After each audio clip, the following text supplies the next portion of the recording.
Muito bem, neste encontro vamos continuar estudando a isenção como hipótese de exclusão do crédito tributário e vendo os detalhes do artigo 179 do CTN. Já sabemos que assim como moratória, como parcelamento, como anistia, esse benefício, isenção, pode ser concedido em caráter geral ou em caráter individual. Sabemos também que em caráter geral basta a lei, porque a lei não faz nenhuma exigência para gozo do benefício. Em caráter individual, a lei concede o benefício, mas com algumas exigências. Então, ele vai se efetivar o benefício através de um despacho da autoridade, após a verificação de que aquele sujeito passivo se enquadra dentro dos requisitos exigidos na lei. Então, quando concedido em caráter individual, funciona dessa forma. Ora, vamos dar uma olhada no parágrafo do artigo 179. Vamos lá. Tratando-se de tributo lançado por período certo de tempo, o despacho referido nesse artigo, no 179, será renovado antes da expiração de cada período, cessando automaticamente os seus efeitos a partir do primeiro dia do período para o qual o interessado deixar de promover a continuidade do reconhecimento da isenção. Ô, Boba, dá para mostrar aí no exemplo como é que isso funciona? Olha aqui, gente, como é fácil. Vamos imaginar que seja dada uma isenção do IPTU em caráter individual, certo? O contribuinte goza da isenção desde que pague as taxas, a taxa, por exemplo, de coleta de lixo em dia. É uma condição. Então, isenção concedida sob condição. Ele, em 2008, comprovou que pagou a taxa em dia e gozou da isenção em 2009. Agora, antes do término de 2009, ele vai ter que provar que pagou novamente a taxa de 2009 em dia para que possa gozar do benefício em 2010. Então, observe que o sujeito passivo tem que comprovar à autoridade fiscal, antes do término do ano, que continua se enquadrando dentro dos requisitos exigidos, para que continue isento no ano seguinte. Se ele deixar de comprovar até o final do ano, que pagou, no exemplo que eu dei, a taxa de coleta de lixo em dia, ele já não goza mais do benefício no período seguinte. Este é um detalhe importantíssimo no caso de período de imposto lançado por período certo de tempo. Voltando a imagem para mim, imposto lançado por período certo de tempo é exatamente essa situação no caso do IPTU, no caso do ITR, são lançados por período de um ano, IPVA. Muito bem, mas, novamente, Boba, toda hora você fala nisso, Bob, e vou falar de novo aqui, e vou falar de novo quando falarmos em anistia. A questão de que esses benefícios fiscais, moratória, parcelamento, remissão, isenção e anistia, quando concedidos em caráter individual, não geram direito adquirido. Porque, verificando-se que o sujeito passivo de fato não se enquadrava dentro daqueles requisitos exigidos, a autoridade deu um despacho achando que ele se enquadrava, mas ele de fato não se enquadrava, será revogado o benefício. Então, isso também se aplica à isenção. Na verdade, como eu disse, se aplica moratória, parcelamento, remissão, isenção e anistia. O nosso artigo 155 do CTN já estudado. Então, vamos ver o que nos determina o parágrafo 2º do artigo 179 do CTN. O despacho referido nesse artigo, ou seja, o despacho que concede a isenção em caráter individual, não gera direito adquirido, aplicando-se, quando cabível, o disposto no artigo 155 do CTN, aquele que se aplica para moratória, para parcelamento, para remissão, para isenção e para anistia. E, portanto, minha gente, revogação da isenção em caráter individual.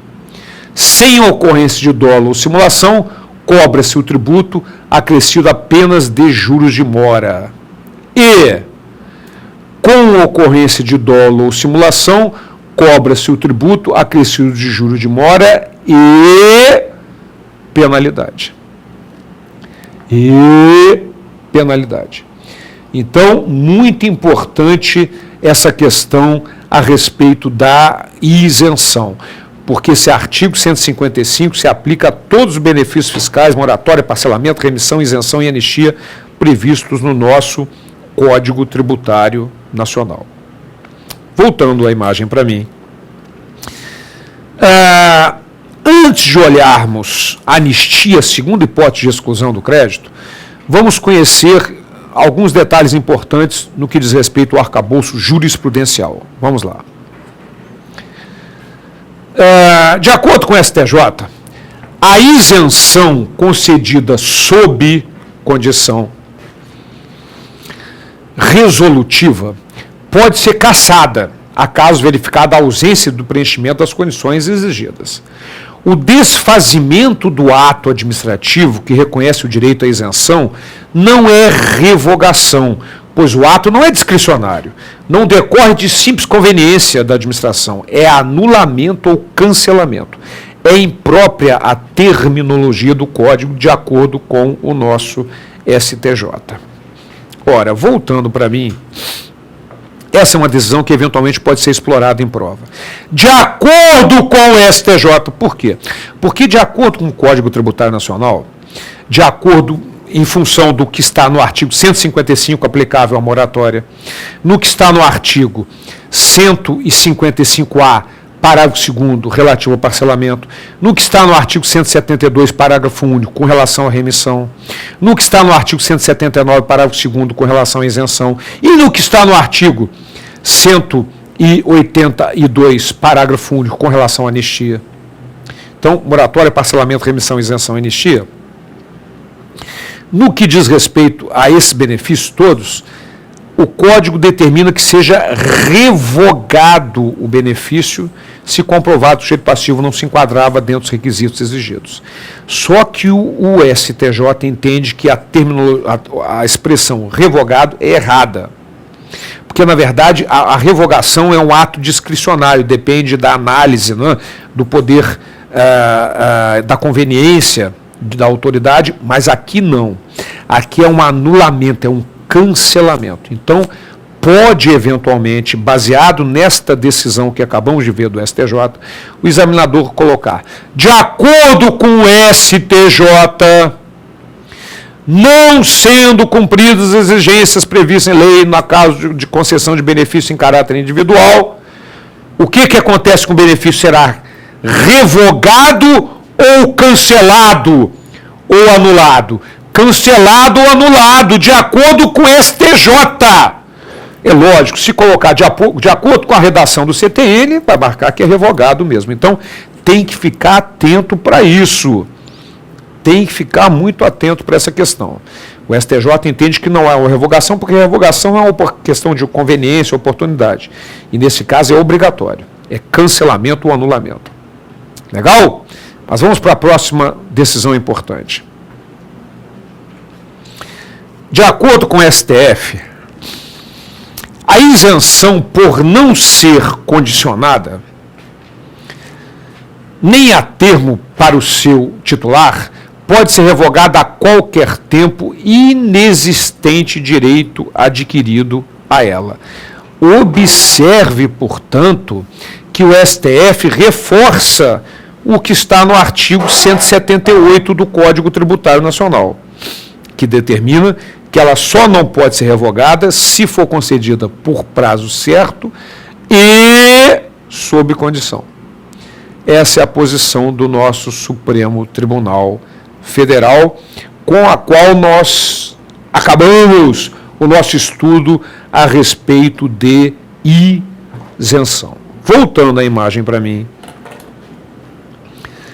Mas nós temos duas hipóteses de exclusão do crédito, a isenção e a anistia. Isenção e anistia.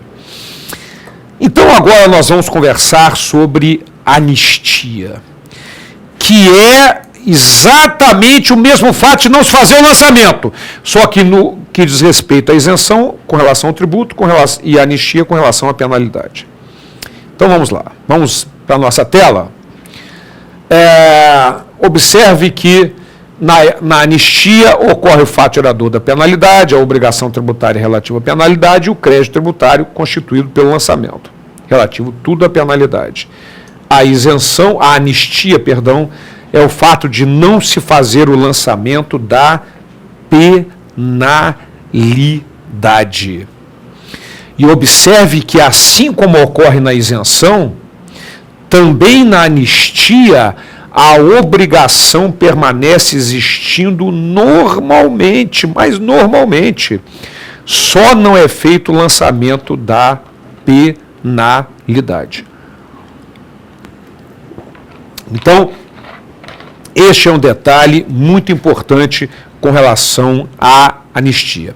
Observe nessa tela que o Código trata da anistia nos artigos 180 a 182. Ok? Então vamos lá. Vamos começar com o artigo 180. Voltando a imagem para mim, vamos ver o que nos traz o artigo 180 do Código Tributário Nacional. Vamos lá. A anistia abrange exclusivamente as infrações cometidas anteriormente à vigência da lei que a concedeu. Lógico, vão anistiar uma infração que ainda vai ocorrer, deixa de ser infração. Não se aplicando aos atos qualificados como crime, contravenção ou que tenham sido praticados com dolo, fraude ou simulação e, salvo disposição em contrário, as infrações resultantes de conluio. Olha que situação estranha. Voltando para mim, por favor. Observe que a gente precisa entender o que é o conluio. O conluio é quando duas ou mais pessoas se unem para praticar dolo, fraude ou simulação. E o curioso desse artigo 180, vamos visualizá-lo para que a gente possa chamar a atenção desse absurdo e, portanto, isso torna muito fácil a memorização do dispositivo. Vamos lá. Observe que a anistia não se aplica definitivamente aos atos qualificados em lei como crime ou contravenção, ou sejam praticados com dolo, fraude ou simulação. Mas, com relação ao conluio, o Código é mais flexível. Ele diz que, salvo disposição de lei em contrário,